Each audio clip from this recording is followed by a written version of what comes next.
నమస్తే. Group 1 issue రాష్ట్రాన్ని కుదిపేస్తున్నది. Revaluation చేయాల్సిన అవసరం ఉందని ఎవరైతే గ్రూప్ 1 ఆస్పిరెంట్స్ ఉన్నారో వాళ్ళంతా రోడ్ల మీదకి ఎక్కుతున్నారు.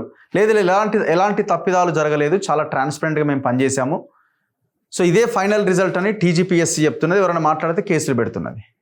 అసలు ఏం జరుగుతున్నది? నా ముందు ఎవరైతే గ్రూప్ 1 ఎగ్జామ్ రాసిన ఆస్పిరెంట్స్ ఉన్నారో వాళ్ళు ఉన్నారు. వాళ్ళతో మనం డిస్కస్ చేద్దాం. అసలు వీళ్ళ దగ్గర ఉన్న ఆధారాలు కోర్టుల ముందు నిలబడే అవకాశం ఉందా? ఎలాంటి ఎవిడెన్సెస్ ఉన్నాయి? చాలా రకాల వార్తలు వినిపిస్తున్నాయి, అమ్ముకున్నారని, ఇంకోటని. మరి వీళ్ళ దగ్గర ఉన్న ఎవిడెన్స్ ఏంది? మాట్లాడదాం. నా ముందు రేఖా సింగ్ గారు ఉన్నారు. ఆమె కూడా గ్రూప్ 1 ఆస్పిరెంట్. ఆమె పొలిటికల్గా కూడా భారతీయ జనతా పార్టీలో వర్క్ చేస్తూ ఉన్నారు అండ్ అడ్వకేట్ కూడా. అండ్ జనార్దన్ ఉన్నారు. జనార్దన్ మనకు తెలుసు, ముందు నుంచి ఆయన ఈ గ్రూప్ 1 మీద, గ్రూప్స్ ఎగ్జామ్స్ మీద, నిరుద్యోగుల అంశం మీద కొట్లాడుతున్నాడు. సో ముందుగా మీరు మాట్లాడతారా? జనార్దన్ గారు, బ్రదర్, మీ దగ్గర ఉన్న ఇన్ఫర్మేషన్ ఏంది? ఇప్పుడు జనరల్గా డిస్కషన్ ఏంటంటే జియో 29 చర్చ వచ్చినప్పుడు మీరు చాలా ఆలస్యంగా కోర్టు ముందుకు వచ్చారు కాబట్టి ఇప్పుడు ఏం చేయలేము, గంటలో ఎగ్జామ్ ఉంది, ఏం చేయాలని దాన్ని కొట్టేసి డిస్మిస్ చేశారు. ఇప్పుడు ఎగ్జామ్ రిజల్ట్స్లో అవకతవకలు జరిగినాయి, వాల్యుయేషన్లో చాలా తప్పులు జరిగినాయి అన్నది ఒకటి అంశం. ఇంకా చాలా అంశాలు మీరు ఒక్కొక్కటి ఎక్స్ప్లెయిన్ చేసుకుంటూ వస్తున్నారు. అసలు మీ దగ్గర ఎవిడెన్స్ ఉందా ఇవి కోర్టు ముందు నిలబడే అవకాశాలు ఉన్నాయా అన్నది బేసిక్ క్వశ్చన్. చాలా మంది అంటున్నారు. 100% అన్న. మీరు ముందు అన్న దానికి ఏంటంటే లేటుగా ఇప్పుడు అందరు కూడా అంటున్నారు కదా, ఈవెన్ ముఖ్యమంత్రి కాడి నుంచి వాళ్ళ కింద ఉండేటటువంటి వాళ్ళు, అటెండర్ స్థాయి లాంటి వాళ్ళు కూడా కాంగ్రెస్ లో ఉన్నటువంటి వాళ్ళు కోర్టు అన్ని కేసులు కొట్టేసింది అంటున్నారు. వీళ్ళందరికి చేతులు ఎత్తి దండం పెట్టేది ఏంటంటే సమాజానికి, కేసును కొట్టేసారు, అన్ని కేసులు కొట్టేసారు. ఏ కేసును కూడా మెరిట్ లోకి వెళ్ళి కొట్టేయలేదు, డిలే మీద ఇచ్చారు. మా జడ్జిమెంట్ రావడానికన్నా ముందు కూడా కాన్స్టిట్యూషనల్ ప్రొవిజన్స్ ఉన్నప్పుడు దాన్ని డిలే మీద డిస్మిస్ చేయొద్దని వచ్చింది. ఇంకొక క్వశ్చన్ అన్న, మీరు ఇప్పుడు అడుగుతున్నటువంటి అంశాలు ఏదైతే రిజల్ట్ వచ్చినాక తీర తిందామని ముద్ద కలుపుకొని నోట్లో పెట్టుకుందాం అనే లోపల మీకు రాలేదు, మీకు దక్కని కూడా ఇంకొకరిని దక్కొద్దనే ఉద్దేశంతో మీలాంటి ఒక దుర్మార్గులు వస్తున్నారు అనేటటువంటిది కాంగ్రెస్ వాళ్ళు అంటున్నారు. దానికి మేము న్యాయబద్ధంగానే సమాధానాలు చెప్తున్నాం. వాళ్ళు 10వ తారీఖు రిజల్ట్ ఇచ్చిర్రన్న, 10వ తారీఖు మార్చి 10కి ఇచ్చారు. 13వ తారీఖు ఒక వెబ్ నోట్ ఇచ్చారు. ఈ వెబ్ నోట్ లో ఇక్కడ వీళ్ళు ఇచ్చినటువంటిది ఒకటి, నవంబర్ 1 నుంచి డిసెంబర్ 31 వరకు పేపర్ ఎవాల్యుయేషన్ చేశారు. 3 నెలలు పేపర్ ఎవాల్యుయేషన్ చేసినాక ఫిబ్రవరి 1 నుంచి 15వ తారీఖు వరకు మాకు వచ్చిన మార్కులన్నింటినీ కూడా ఫస్ట్ ఎవాల్యుయేషన్, సెకండ్ ఎవాల్యుయేషన్స్ ను యావరేజ్ చేసుకొని ఆ డేటాను మొత్తం ఫీడ్ చేసారు. దాని తర్వాత వీళ్ళు ఏమన్నారంటే transparency and accuracy before hosting the marks in the candidates login. As a measure of abundant precaution, the marks awarded were once again scrutinized by the commission without knowing the identity of individual అన్నారు. వాళ్ళు 15 రోజులు కష్టపడి డేటాను feed చేసారు. Feed చేసినాక మరి ఈ scrutiny చేయడం కొరకు ఎవరు ఓపెన్ చేసి మళ్ళీ దాన్ని చెక్ చేసారు? ఈ స్క్రూటినైజర్స్ ఎవరు? ఈ స్క్రూటినైజర్స్ కమిటీని ఎస్టాబ్లిష్ చేసిన వాళ్ళు ఎవరు? వాళ్ళని ఎస్టాబ్లిష్ చేయడానికి వాళ్ళకున్న అథారిటీ ఏంది? ఇది ఉండాలి కదా. ఈ స్క్రూటినైజ్ చేసిన తర్వాత కదా రిజల్ట్ వచ్చింది. అవును. ఓకే. ఈ స్క్రూటినైజ్ ఎందుకు చేశారు? ఒక్కసారి నువ్వు లాక్ ఓపెన్ చేసి ఇచ్చిపోయారు అన్న, మీరు ఉన్నటువంటి రూమ్ కు లాక్ చేసి ఇచ్చిపోయారు. మళ్ళా మా రఘు సారు కరెక్ట్ గా అన్ని పెట్టిండా లేదా అని చెప్పేసి నువ్వు వేసిన సీన్ ఓపెన్ చేసిపోతే, ఓపెన్ చేసి చెక్ చేస్తే దానికి ఏమైనా అర్థం ఉందో చెప్పండి. మరి నువ్వు అది అట్లా అన్నావు అంటే నువ్వు మళ్ళా అతని మీద నమ్మకంతో నేను ఒకసారి వేసినో లేదో, అన్ని సరి చేసినో లేదో, లైట్లు బంద్ చేసినో లేదో, ఒక్కసారి నేను ఇంకో స్లిప్ రాస్తున్నా దాన్ని ఓపెన్ చేసి మళ్ళీ సీల్ ఓపెన్ చేసి చెక్ చేసి సీల్ వేసినా అని చెప్పాలి. ఆ ఇచ్చిన పర్సన్ కు ఒక అథెంటిసిటీ ఉంటది. వీళ్ళు ఎవరు? ఇది ఒకటి. నెక్స్ట్ మీరు అడుగుతున్న క్వశ్చన్ ఇది అడుగుతున్న క్వశ్చన్ ఆన్సర్ చేయాలి. నెక్స్ట్ అన్న ఇంకొకటి చాలా అసలు వెరీ వెరీ ఇంపార్టెంట్ పాయింట్. ఇప్పుడు ఈడబ్ల్యూఎస్ సర్టిఫికెట్స్ అన్నారు వీళ్ళు. ఈడబ్ల్యూఎస్ సర్టిఫికెట్స్ వాళ్ళు ఇచ్చిన దాంట్లో EWS certificates prayer to the 1 year notification కావాలన్నారు. ఈడబ్ల్యూఎస్ నోటిఫికేషన్ ఇప్పుడు 2024 లో మనకు నోటిఫికేషన్ వచ్చిందన్న. 24 అంటే అది ఫైనాన్షియల్ ఇయర్ ఏమవుతుంది? 23-24 ఫైనాన్షియల్ ఇయర్ అవుతుంది. Calendar year 24. కానీ వీళ్ళకు మనకు ఇన్కమ్ సర్టిఫికేట్ ఎప్పుడు ఇస్తారు? ఫైనాన్షియల్ ఇయర్ ని బట్టి ఇస్తారు. వీళ్ళు ఎప్పుడు తీసుకోవాలా? 22-23 ఫైనాన్షియల్ ఇయర్ లో తీసుకోవాలి. ఇప్పుడు ఇందులో రిజల్ట్లు ఉన్న వాళ్ళ అందరూ మొన్న గ్రాడ్యుయేషన్ అయిపోయినటువంటి వ్యక్తులు, డిగ్రీ బీటెక్ అయిపోయిన వాళ్ళు MBBS అయిపోయిన కనిపించారు. అసలు వాళ్ళే అంటున్నారు మాకు ఇది వస్తుందో రాదా అని మాకు నమ్మకం లేదు, ఏదో 23-24 లో EWS తీసుకున్న వాళ్ళు కూడా ఎగ్జామ్ రాసిరా. ఇప్పుడు అసలు క్వశ్చన్ ఇక్కడ వచ్చింది. ఇప్పుడు వాళ్ళకి అసలు కాంపిటేటివ్ ఎగ్జామ్ కి వస్తామా రాదని కూడా వాళ్ళకి తెలియదు. వాళ్ళు సర్టిఫికేట్ తీసుకోరు. మరి ఇప్పుడు వీళ్ళు కనుక 22-23లో సర్టిఫికేట్ లేకుంటే EWS వాళ్ళు 563లో చాలా మంది ఉన్నారు EWS కింద. EWS కింద ఉన్న వాళ్ళన్నా ఎంతమంది ఉన్నారన్నంటే EWS కింద మనకు ఇప్పుడు వచ్చినటువంటి వాళ్ళు మొత్తం కూడా ఒక మనకు 83 మెంబర్స్ ఉన్నారన్న ఉద్యోగాలు వచ్చినట్టు. ఇది చూడన్న EWS మొత్తం ఓసీలు మనకు 132 మంది ఓసీలు వస్తే 52 EWS కింద వచ్చిర్రు అన్న. మరి 52 EWS కింద వచ్చిన వాళ్ళ మరి అల్ల ఒక నేను లీస్ట్ కండిషన్ వరస్ట్ కండిషన్ అనుకుంటా, ఒక్కరికి EWS రాలేదు అనుకో, లేదనుకో, మరి ఆ ఒక్కని బదులు ఇంకొకడు ప్రిలిమ్స్ రాయడం మెయిన్స్ రాయడం నష్టపోయింది కదా.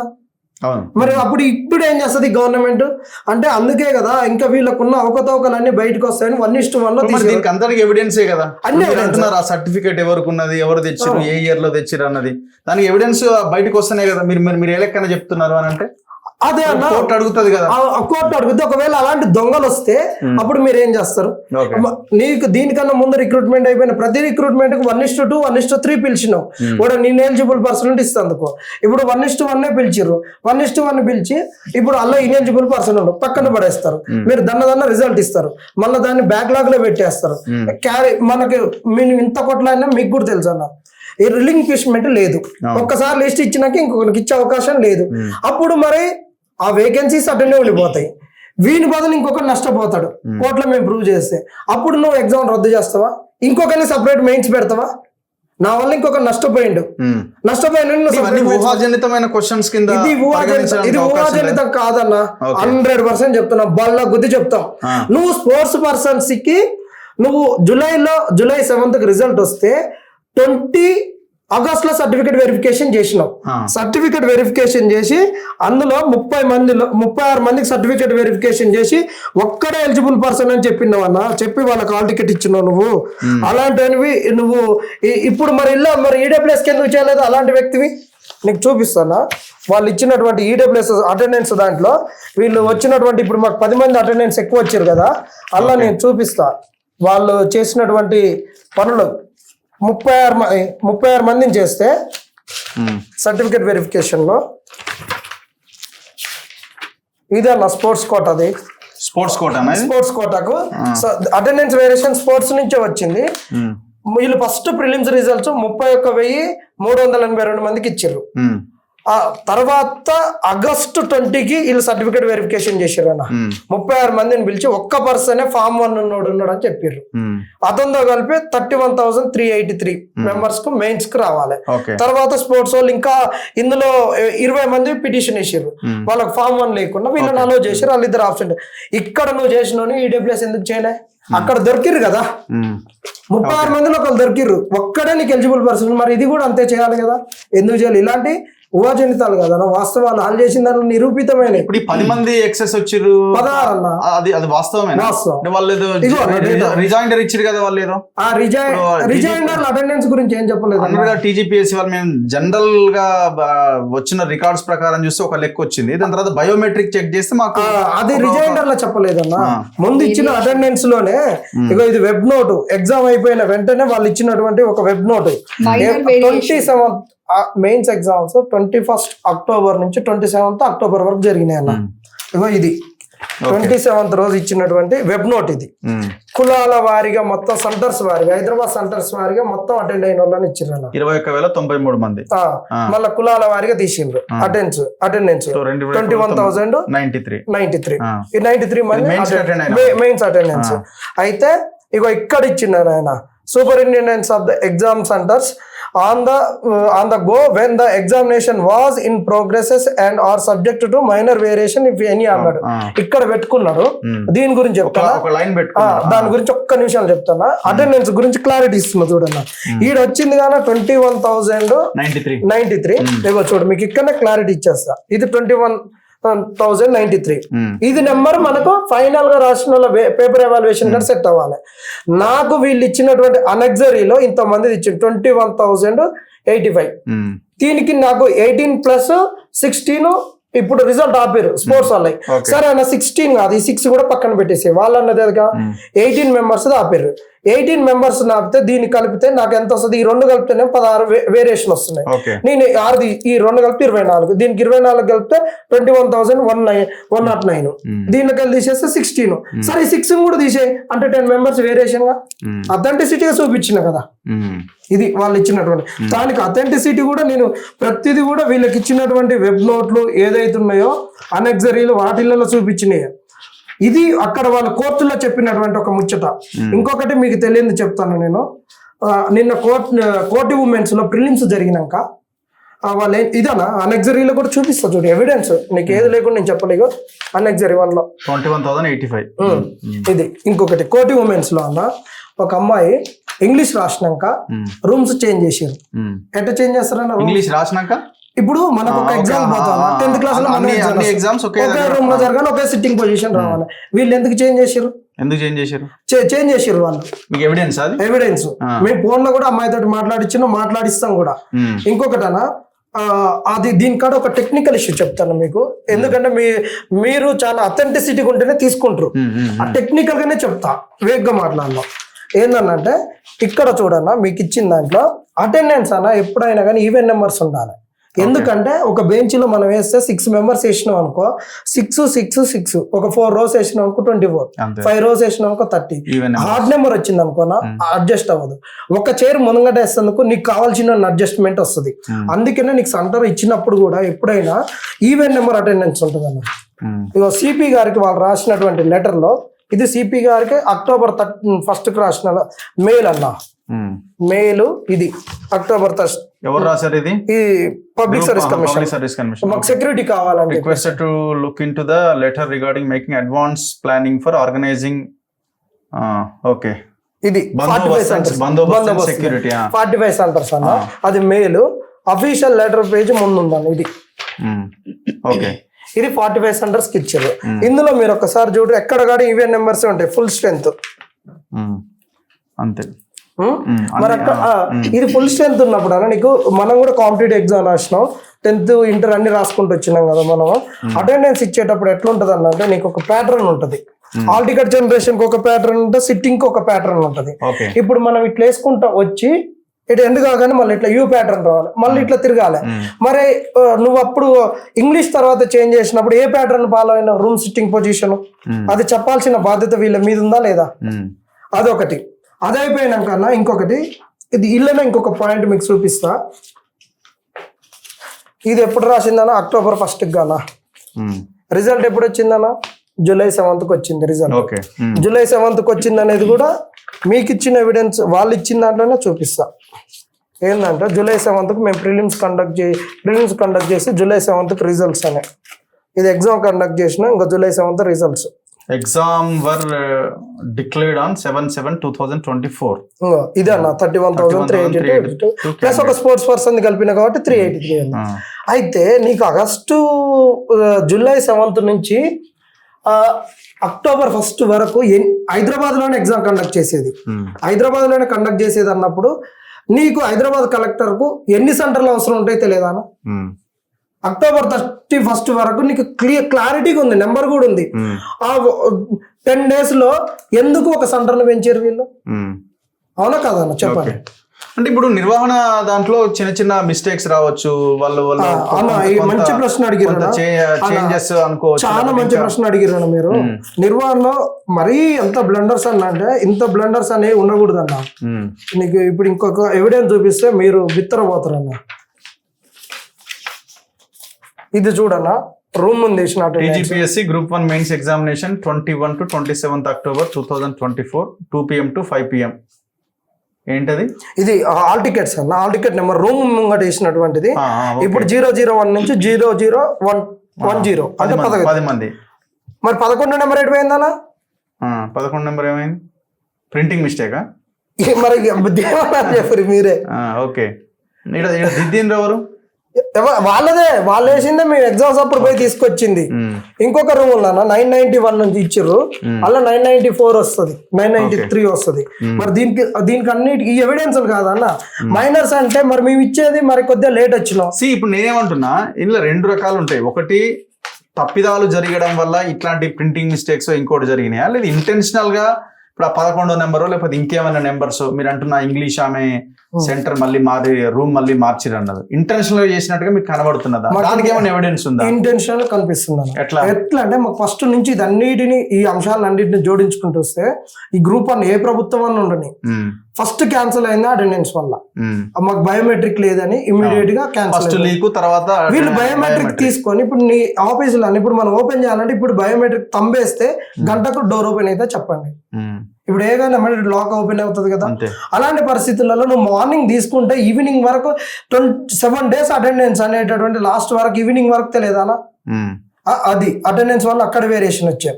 నువ్వు నోటిఫికేషనే రాంగ్ గా తప్పు చేసినావు, రద్దు చేయొద్దంటే రద్దు చేసినావు, ఇచ్చినావు. వీటన్నిటి వల్ల ఈ అటెండెన్స్ వీటన్నిటి వల్ల 10 మంది ఎందుకు ఎక్కువ వచ్చారు? 10 మంది ఎందుకు ఎక్కువ వచ్చారు? ఇంకొకటన్నా నాకు ఎందుకు వీటన్నిటి వల్ల ఎందుకు నాకు బలపడదు? ఇప్పుడు నువ్వు ప్రిలిమ్స్ కు మెయిన్స్ కు ఆల్ టికెట్స్ ఇచ్చినావు అన్న, సేమ్ డిఫరెంట్ ఆల్ టికెట్స్ తోటి ఇచ్చినప్పుడు నువ్వు నాకు సర్టిఫికేట్ వెరిఫికేషన్ పిలిచినప్పుడు ఇక్కడ ఈ ప్రిలిమ్స్ మెయిన్స్ ఆల్ టికెట్ ఎందుకు ఇవ్వవు? వీంది మళ్ళీ ప్రిలిమ్స్ ఆల్ టికెట్ ఇస్తే ఏమైంది నీకు? మెయిన్స్ హాల్ టికెట్ కదా, ఇది మెయిన్స్ ప్రిలిమ్స్ అయిపోయి మెయిన్స్ కి ఎంట్రీ అయిన తర్వాత మళ్ళీ ప్రిలిమ్స్ హాల్ టికెట్ తో ఏం పని? అదే అన్న, prelim 3 level 2 level 4 levels exam ఎన్ని లెవెల్స్ ఉన్నా ఇంటర్వ్యూ వరకు ఒకటే హాల్ టికెట్ నెంబర్ క్యారీ అవ్వాలి. నువ్వు ప్రిలిమ్స్ కి ఒకటి ఇచ్చినావు, మెయిన్స్ కి ఒకటి ఇచ్చినావు. మెయిన్స్ కి వచ్చినావు, అసలు నేను ప్రిలిమ్స్ రాసినా రాలేదో తెలియదు. నాకు ఇక్కడ 16 మంది ఎక్కువ వస్తున్నారు. మరి ఇక్కడ నాకు ఈ డౌట్ వస్తుంది, అప్పుడు నేనేమన్నాను చెప్పు? ఈ 16 మంది ఇట్లా వచ్చిర్రు అనుకోవాలా లేదా? మరి దీన్ని పబ్లిక్ సర్వీస్ కమిషన్ ఎందుకు చేయదు? ఇప్పుడు మీ దృష్టిలో రేఖా సింగ్ గారు, ఎవరైనా మీరు పబ్లిక్ లైఫ్ లో కూడా ఉన్నారు కాబట్టి లీడర్ గా, ఎవరైనా ఫోన్ చేసి చెప్తున్నారా మేము బాగా రాసినాం సరే మాకైతే చెప్తున్నారు, చాలా మంది ఫోన్ చేశారు. గవర్నమెంట్ ఎంప్లాయీస్ కూడా ఆల్రెడీ జాబ్ చేస్తున్న వాళ్ళు, గ్రూప్ 1 ప్రిపేర్ అవుతున్న వాళ్ళు, రాసిన వాళ్ళు మాట్లాడారు. మీకు ఎవరైనా అట్లా ఎగ్జాంపుల్స్ ఏమైనా ఉన్నాయా? ఇప్పుడు నేను ఆల్మోస్ట్ ఈ ఫీల్డ్ సీట్ రాలేదని కావచ్చు, అసలు నాకు చదివే రాదు ఆయనకి ఎట్లా వచ్చింది. ఇప్పుడు ఈ ఫీల్డ్ లో ఆల్మోస్ట్ 10 years అయిపోయింది. నేను 2015-16 లో నేను మెయిన్స్ రాశాను. అక్కడ నేను క్వాలిఫై అయ్యి interview after Telangana formation I was the first lady to enter into the interview board. Not only the lady, I was the first person అనమాట. My rule number is the first rule number to enter into the board. అప్పుడు కూడా కొన్ని అవినీతులు జరిగినాయని మేము fight చేసినాం. ఇప్పుడు నాతోటి ఉన్న వాళ్ళు, నా ఫ్రెండ్స్ కూడా ఉంటారు కదా, మాకు ఒక సర్కిల్, ఒక టీం ఉంటుంది. వాళ్ళు కొన్ని ఇయర్స్ నుండి ప్రిపేర్ అయిన వాళ్ళు ఇంటర్వ్యూస్ దాకా వెళ్ళిన వాళ్ళు కూడా ఈ రోజు ఈ ప్రాబ్లం ఫేస్ చేస్తున్నారు. ఈ రోజు జాబ్ రాలేదు వాళ్ళకి. అంటే అక్కడ బీఆర్ఎస్ లో కొన్ని అవినీతులు జరిగినాయని, కాంగ్రెస్ గవర్నమెంట్ వస్తే న్యాయం జరుగుతుంది అనేసి కాంగ్రెస్ వాళ్ళని తీసుకొచ్చి కూర్చోబెట్టిండు అధిష్టానంలో. ఇప్పుడు కాంగ్రెస్ వాళ్ళకి సంబంధించిన వాళ్ళకి ఇప్పుడు ఆల్మోస్ట్ 503 ఫస్ట్ నోటిఫికేషన్ 503 అండి. మళ్ళీ హైకోర్టు ఆర్డర్ ఏమొచ్చింది? రీనోటిఫికేషన్ చెయ్యదు, రీ ఎగ్జామ్ పెట్టమన్నది. మీకు రీనోటిఫికేషన్ చేయాల్సిన అవసరం ఏముంది? మాకు day 1 నుండి మాకు సస్పెన్షన్ ఇదే. మేము స్టార్టింగ్ నుండి మాకు రీనోటిఫికేషన్ వద్దు, మాకు రీ ఎగ్జామ్ కావాలి. యాడ్ చేసిను ఎందుకు? What's the use of adding those post when we people are not getting the jobs? మేము ఆల్రెడీ జాబ్ లో 15 years నుండి మేము ఇక్కడ ఇదవుతున్నాం కదా. కొత్త వాళ్ళని ఎంటర్ చేయాల్సిన అవసరం ఏమొచ్చింది మీకు? 503 + 60 560 ఇచ్చి నెక్స్ట్ నోటిఫికేషన్ ఇచ్చిడు. దానివల్ల ఎంతమంది లాస్ అవుతున్నారు? మీరు 16 jobs ఇచ్చి ఎంతమందిని యాడ్ చేస్తున్నారు? కొత్త వాళ్ళని, న్యూ కమర్స్ ఎంతమంది వస్తారండి? మీరు నిజంగా మీకు అంత ట్రాన్స్పరెన్సీ ఉండి మీకు నిజంగా అన్ఎంప్లాయీస్ కి జాబులు కల్పించాలి, మంచిగా వీళ్ళని ప్రొవైడ్ చేయాలి, జాబ్ ప్రొవైడ్ చేయాలనుకున్న వాళ్ళు మీరు నోటిఫికేషన్ లో చేంజెస్ ఎందుకు తెచ్చిండ్రు? ఎవరి స్వలాభం కోసం మీరు ఈ నోటిఫికేషన్ తెచ్చిండ్రు కొత్తది? మీకు నిజంగా న్యాయము చెయ్యాలి, ఈ పిల్లలకి జాబ్స్ లేవు, ఇన్ని ఇయర్స్ నుండి దే ఆర్ సఫరింగ్ అనుకున్నప్పుడు, బీఆర్ఎస్ వాళ్ళు అన్యాయం చేసిండ్రు అని అనుకున్నప్పుడు మీకు కొత్త నోటిఫికేషన్ ఇవ్వాల్సిన అవసరం ఏముంది? మేము పోస్టులు వద్దు. పెంచినా అంటున్నారండి. మా సరే మీరు పోస్టులు కొత్త వాళ్ళు పెంచా- ఎందుకు అని అంటున్నారు. ఏదేమైనా మాకు- జాబ్ కొట్టే వాళ్ళు మెరిట్ అయితేనే అని కొడతారు కదా. వాళ్ళకి మాకు ఏజ్ డిఫరెన్స్ ఉంటది కదా. ఓకే. ఇప్పుడు వాళ్ళు newcomers they are having lot of opportunities. They are still the person the students are completing 22 years still they are having 30 years. 20 to 30 40 50 వరకు ఉంటాయి. 49 50 వరకు ఇస్తుంది కదా SC/ST రిజర్వేషన్స్ లో. ఓకే. వాళ్ళకి ఇంకా ఆపర్చునిటీస్ ఉంటాయి కదా. దెన్ మాలాంటి వాళ్ళ పరిస్థితి ఏంది ఇప్పుడు? సరే లేడీస్ అంటే మ్యారేజెస్ అయ్యి వెళ్ళిపోతారు. పాప మీరు రండి ఒకసారి, మీరు వస్తుండే ఉంటారు కదా అశోక్ నగర్ లో ఎంతమంది అన్ఎంప్లాయ్స్ అండి. సో ఇప్పుడు కొన్ని సెంటర్స్ లో ఉన్న వాళ్ళకి ఎక్కువ వచ్చినాయి, కొన్ని సెంటర్ లో ఉన్న వాళ్ళకి అసలు అది రాలేదు అని 18-19 అంటున్నారు. ఈ విషయంలో మనం ఏమైనా ఎవిడెన్స్ ని కోర్టు ముందు ప్రొడ్యూస్ మేము చేయగలుగుతామా? చెప్పేది ఒకటే అండి, చాలా మటుకి 18-19 సెంటర్ లో నియర్లీ 70 to 80 జాబ్స్ రావద్దని రూల్ ఏమైనా ఉందా అంటున్నారు. రావద్దని ఏమన్నా రూల్ ఉన్నదా? డౌట్ అండి. అక్కడ చదువుకున్న వాళ్ళు బాగా రాసిన వాళ్ళు ఉంటారేమో అని మరి అంటున్నారు. మేము కూడా టాలెంటెడే కదా, మాకెందుకు రాలేదు? నేను అదే అంటున్నా కదా. మేము 2-3 times mains, prelims 4 times, mains 3 times ఇంటర్వ్యూలు చేసిన మేము ఎందుకు లాగ్ అవుతాం అంటున్నా. మాలో మేము ఎందుకు లాగ్ అవ్వాలి, మేము ఎందుకు లాగ్ అవుతున్నాం, మాకెందుకు అపాయింట్మెంట్స్ రావట్లేదని మా బాధ. మీకు ఇంత ట్రాన్స్పరెన్సీగా మీరు పేపర్ కరెక్షన్ చేస్తున్నారు అని అంటున్నారు కదా. ఎస్ఐలో 9 marks వచ్చిన వాళ్ళకి తెలంగాణ మూవ్మెంట్ లో 110 marks ఎట్లా వస్తుందని ఐఎమ్ క్వశ్చనింగ్. 9 మార్క్స్ 9-10 marks వచ్చిన వాడికి తెలంగాణ ఫార్మేషన్ లో ఎట్లా వస్తుంది 110? మినిమం బేసిక్ చిన్న పిల్లడికి కూర్చోబెట్టే రాస్తాడు కదా. ఎస్ఐ రాయనోడు తెలంగాణ ఫార్మేషన్ ఏం రాస్తాడు? ఇట్లాంటి క్వశ్చన్స్ మాకు ఎరైజ్ అవుతుంది మరి డౌట్స్. సో ఇవన్నీ ఎగ్జాంపుల్స్ ఉన్నాయి మీ దగ్గర? ఉన్నాయి. మీరు జనరల్ గా ఆలోచించండి రఘు గారు. ఇప్పుడు ఎస్ఐ రాయనోడు ఫార్మేషన్ ఏం రాస్తాడు? అట్లా ఎంత మందికి వచ్చినాయి? ఇప్పుడు ఉంటాయి వాళ్ళ దగ్గర లీగల్ గా. ఇప్పుడు మేమేం అదేం చెప్పలేము. డైరెక్ట్ అప్రోచ్ టు హైకోర్ట్ ఆ సుప్రీం కోర్ట్ అది. ఇప్పుడు మేము ఎవిడెన్స్ పెట్టి, ఇప్పుడు కోటి ఉమెన్స్ కాలేజ్ లో 18-19 సెంటర్ నుండి ఇంతమందికి జాబ్స్ వచ్చినాయి. ఇప్పుడు ఉమెన్స్ కాలేజ్ లో జెంట్స్ ని అలో చేయలేదు బికాస్ అది ఉమెన్స్ కాలేజ్ అని చెప్పారు. మరి ఇక్కడ సెంటర్ కోడ్ 5 లో government degree college for women's Begumpet code, ఇది center code 7 Spoorthi women college degree college. ఇది సెంటర్ కోడ్ 9 ఇది mega women's degree college. Code center code 15 mega engineering college for women's. Center code 17 Indrapradesh degree college for women. Narayanamma engineering college for women. వీళ్ళందరూ women's college కాదా? ఇది women's college కావా? మరి ఇక్కడ ఎందుకు permission ఇచ్చిండు మీరు? ఇక్కడ జెండర్ డిస్క్రిమినేషన్ లేకుండా మీరు పర్మిషన్ ఇచ్చిండు, అక్కడ ఎందుకు నాట్ అలౌడ్? మాకు ఇట్లా అబ్బాయిలు ఉన్నారు అమ్మాయిలు ఉన్నారు. అక్కడ మాత్రం స్పెసిఫిక్ గా కోటి ఉమెన్స్ కాలేజ్ లో సెంటర్ మొత్తానికి ఆ కాలేజ్ లో మీరు జెంట్స్ కి అలో చేయలేదు. ఏమైనా అంటే వాష్రూమ్ అని అదని, అది రీజన్ అండి? స్టూపిడ్ రీజన్ అది. మీ అనుమానం అర్థం కావట్లేదేమో పాపం వాళ్ళకి. ఏం జరిగిందని మీ అనుమానం అండి? ఇప్పుడు మాకు తెలిసి వాళ్ళకి ప్రొవైడ్ చేయాలనుకున్నారు, అపాయింట్మెంట్ ఇవ్వాలనుకున్నారు, తీసుకెళ్లి కూర్చోబెట్టిండు. అంటే అందులో అందరు ఇన్ఫ్లుయెన్స్ ఉన్న వాళ్ళు ఏం లేరు కదా. అందరు ఇన్ఫ్లుయెన్స్ లేకపోయినా ఉన్న వాళ్ళకి ఒక రూమ్ ప్రొవైడ్ చేయొచ్చు. సెంటర్ ఏంటంటే వాళ్ళకి ఇవ్వాలనుకున్నారు, కొంతమందికి ఇచ్చారు. మా దగ్గర ఫలానా మనిషి వీళ్ళు ఇన్ఫ్లుయెన్స్ ఉన్న వాళ్ళు, వీళ్ళు డబ్బులు పెట్టగలిగే స్తోమత మనం చెప్పగలుగుతామా? మాకు దొరుకుతాయండి అవన్నీ? చెప్పండి. I'm not talking about the whole centre.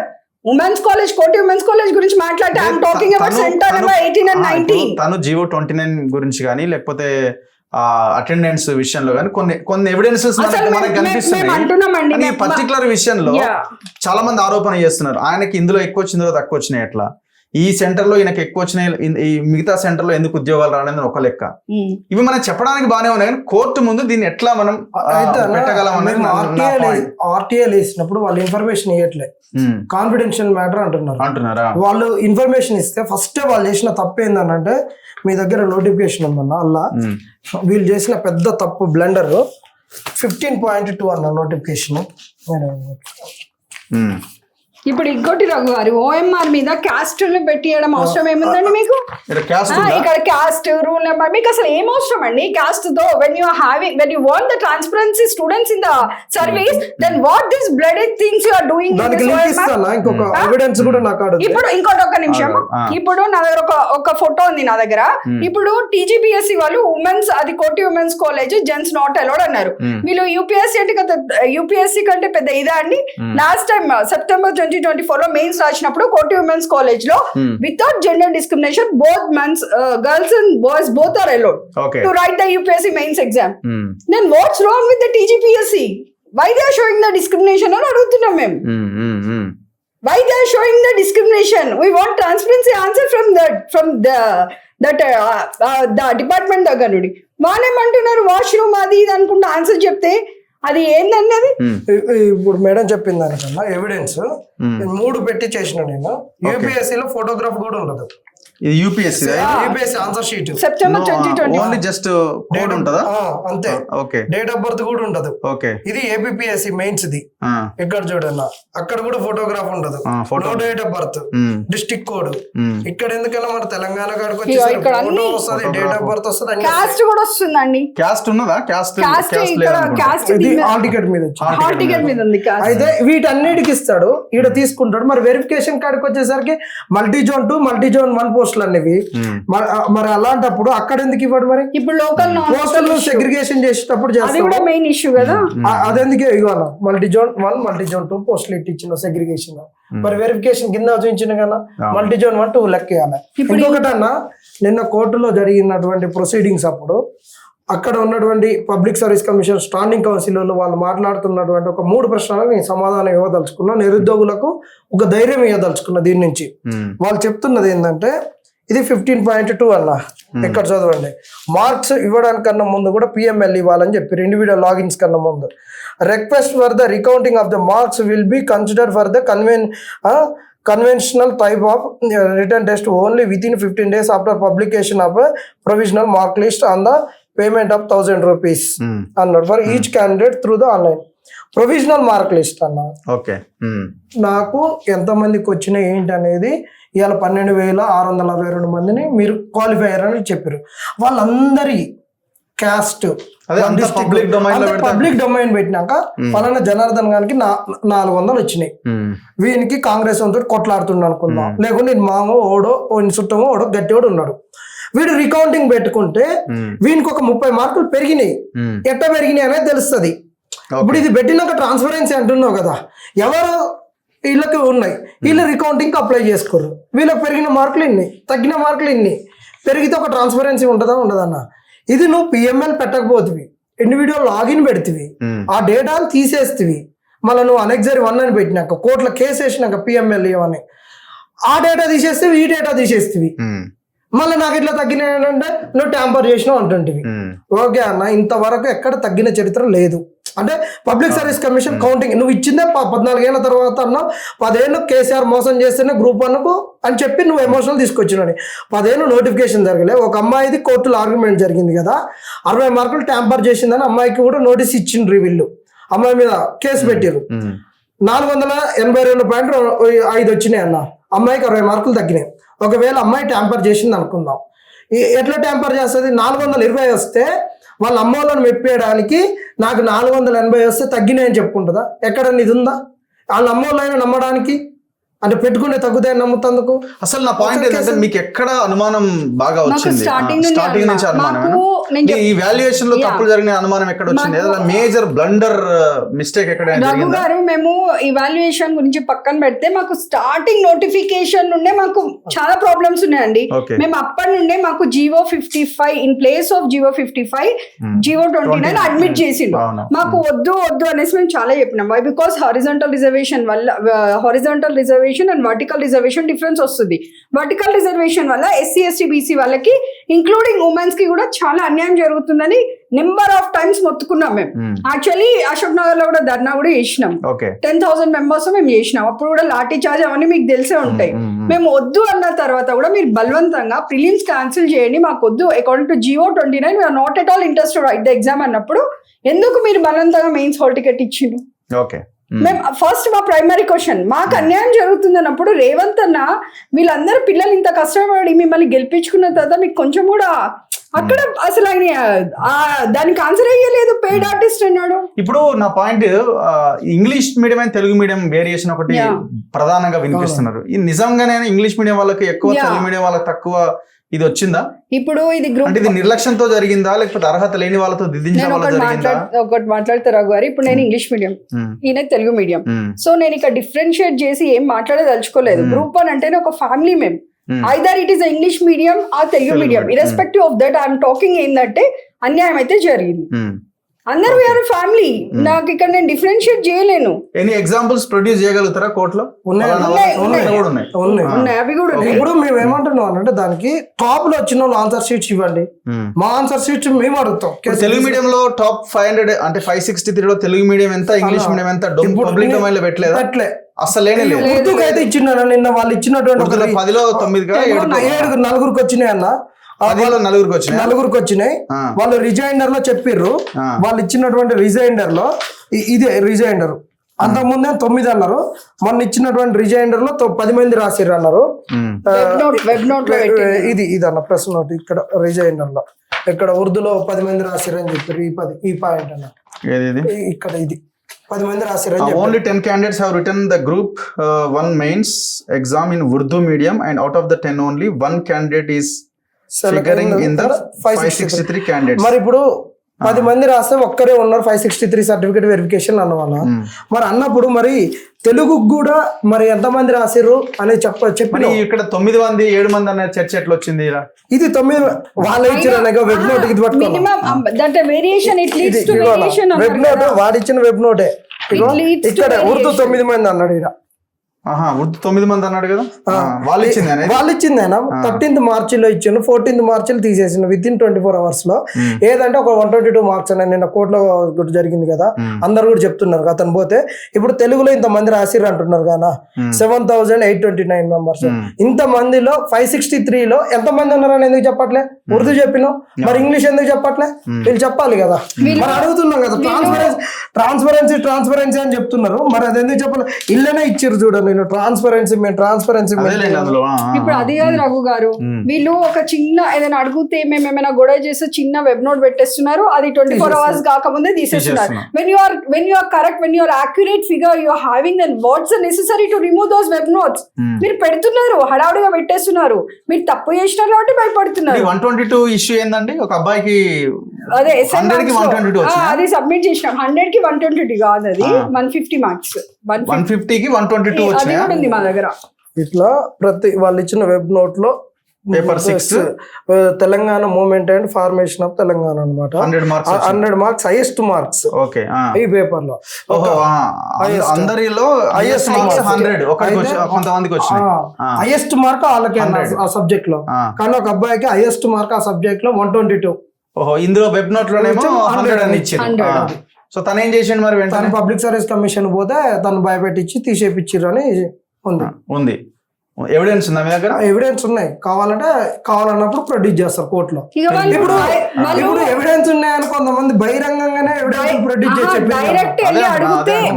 ఎవరికో ఎస్ఏ రైటింగ్ లో 11 వచ్చినాయి, మిగతా వాటిలో 70-80 అవి కూడా ఉన్నాయి ఎవిడెన్స్. ఇప్పుడు అవన్నీ ఉన్నాయి రఘు గారు. ఇందులో ఎవరికైనా కొడతా అంటే భయం, పెడతా అంటే ఆశ, వాడికి జాబ్ వస్తుంది, వాడు ఎందుకు బయట పెడతాడు అన్ని ప్రూఫ్స్, అక్కడ దాకా వెళ్ళి నువ్వు భయపెట్టించి పంపించేసిండు. సరే, ఇప్పుడు ఇద్దరు చెప్పాల్సింది ఏంటంటే సొల్యూషన్ ఏంటి?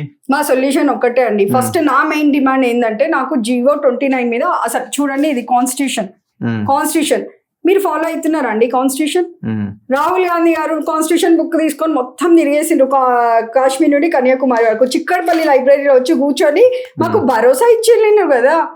మరి మీ వర్డ్స్ మీద మీరు ఎందుకు నిలబడట్లేదా అని అడుగుతున్నా నేను డైరెక్ట్ కాంగ్రెస్ గవర్నమెంట్ కి. ఇప్పుడు TGPS is a constitutional body, మీకు అందులో రైట్స్ లేదు కదా. మానవతరాయ్ గారు మాట్లాడతారు, బల్మూర్ వెంకట్ గారు మాట్లాడతారు, అసలు వాళ్ళకి రైట్స్ లేవు మాట్లాడడానికి. అదే అది అసలు అంత అన్పార్లమెంటరీ లాంగ్వేజ్ యూజ్ చేసే రైట్ ఎవరిచ్చిందండి మానవతరాయ్ గారికి? అసలు గ్రూప్ 1 స్టూడెంట్స్ అంటే స్టేట్ లో టాప్ మోస్ట్ ఆఫీసర్స్ వాళ్ళని పట్టుకొని చెప్పుతో కొడతా అంటే అది ఎంతవరకు కరెక్ట్ చెప్పండి? మీరు మానవతరాయ్ గారు ఇప్పటిదాకా సారీ చెప్పలేదండి. మీరు you should say sorry for అస్.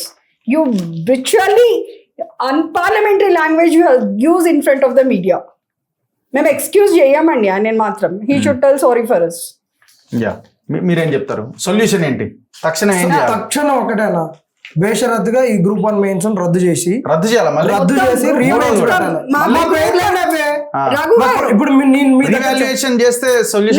వద్దండి మాకు రివాల్యూషన్ కాదు. నా మెయిన్ డిమాండ్ చెప్తున్నా, నాకు జియో 55 ద్వారా మళ్ళీ ప్రిలిమ్స్ మొత్తం ఈ జియో 29 ప్రాసెస్ మొత్తం టర్మినేట్ చేసి అకార్డింగ్ టు ద జియో 55 మా గ్రూప్ 1 ప్రిలిమ్స్ మళ్ళీ కండక్ట్ చేయాలి. This is main demand.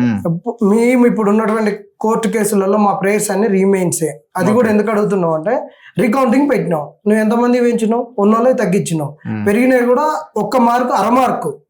ఇది మళ్ళీ రీవాల్యుయేషన్ అంటే వాళ్ళ తప్పును వాళ్ళు ఒప్పుకోరు కాబట్టి మళ్ళీ ఎవరికి కావాలనుకున్నారో వాళ్ళకి ఏం చేయాలనుకుంటారో అదే జరుగుద్ది. కాబట్టి రీమైన్స్ ఈ తప్పులు మేము ప్రూవ్ చేస్తాం, కోర్టు ద్వారానే తెచ్చుకుంటాం. మీరు ఎట్లా చేయట్లేరు, 100% గెలుస్తాం. నిరుద్యోగులారా మనం గెలిచి తీరుతాం. ఈ వారం రోజులలో మన ఉద్యమాన్ని ఉధృతం చేద్దాం.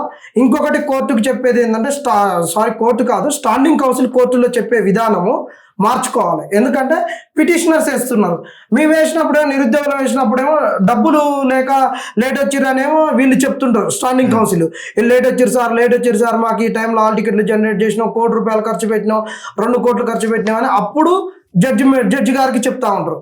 ఇప్పుడేమో ఉద్యోగాలు ఉన్న వాళ్ళన్నా మీరన్నా పోయి తొందర ఏరన్నా మాకు పైసలు లేకున్నాయంటే వాళ్ళనేం బెదిరిస్తారు, వీడు ఏ డిపార్ట్మెంట్లో పని చేస్తున్నావు, ఉద్యోగస్తున్నావు, ఎక్కడ చేస్తున్నావు అని ఫుల్ డీటెయిల్స్ అని ఎవరిని బెదిరిస్తావు, ఎందుకు బెదిరిస్తావు?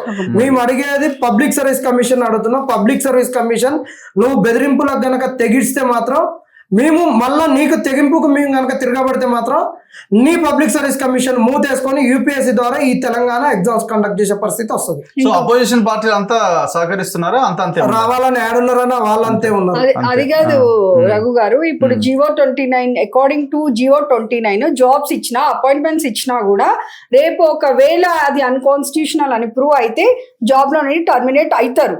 According to the courts west Bengal లో మమతా బెనర్జీ గారు జివో 29 ఇస్ అన్కాన్స్టిట్యూషనల్ అని చెప్పి ఇచ్చిన అపాయింట్మెంట్స్ అన్ని టర్మినేట్ అయిపోయినాయి. ఆ పరిస్థితి తెచ్చుకోవద్దని మేము మనస్ఫూర్తిగా. ప్రతిపక్షాలు అంటున్నారు కానీ ఒకటే చెప్తున్నారు ప్రతిపక్షాలకు, ఇప్పుడు మీరు ఎన్నికలప్పుడు మాత్రమే మా ఉద్యోగాల గురించి మాట్లాడతారు. ఎన్నికల స్లోగన్ కావద్దు ఉద్యోగాలు అనేటటువంటి. మీకు దమ్ముంటే బెషరత్తుగా బయటికి రారి వచ్చి ఒకటే చెప్పి, రేవంత్ రెడ్డి ఉద్యోగాలు నింపుతున్నాడు కదా, ఈ నింపినటువంటి ఉద్యోగాలు అనేటటువంటి ఎన్ని రోజులు ఉన్నావు, రేవంత్ ప్రభుత్వం ఎన్ని రోజులు ఉన్నదని మీరు అంటున్నారు కదా. రేవంత్ ప్రభుత్వం పోయినాక దీనిపైన జ్యుడిషియల్ ఎంక్వైరీ చేసి ఉన్న ఉద్యోగాలన్నీ ఊడగొట్టి న్యాయబద్ధంగా చేస్తామని చెప్పండి.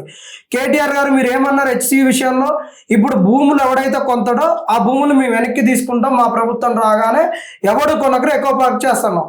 ఇప్పుడు అదే స్టేట్మెంట్ ఇవ్వండి. ఇవాళ ఉద్యోగాలు ఇందులో వచ్చినవి కూడా ఉండవు, మేము వచ్చి న్యాయ విచారణ జరిపించి ఉన్నోళ్ళవి తీసేసి న్యాయబద్ధంగా చేస్తామని ఒక స్టేట్మెంట్ మీకు దమ్ముంటే ఈ విషయాలు ఇవ్వండి. Anyway thank you very much. ఖచ్చితంగా గవర్నమెంట్ ఇమీడియట్గా డిస్కషన్ స్టార్ట్ చేయాలి. ఇలాంటి ఎవరైతే నిరుద్యోగుల పక్షాన కొట్లాడుతున్నారో వాళ్ళని ఒక 10 మందినో 5 మందినో కూర్చోబెడితే, టీజీపీఎస్సీని కూర్చోబెడితే సమస్యకు అల్టిమేట్గా పరిష్కారం దొరుకుతుంది.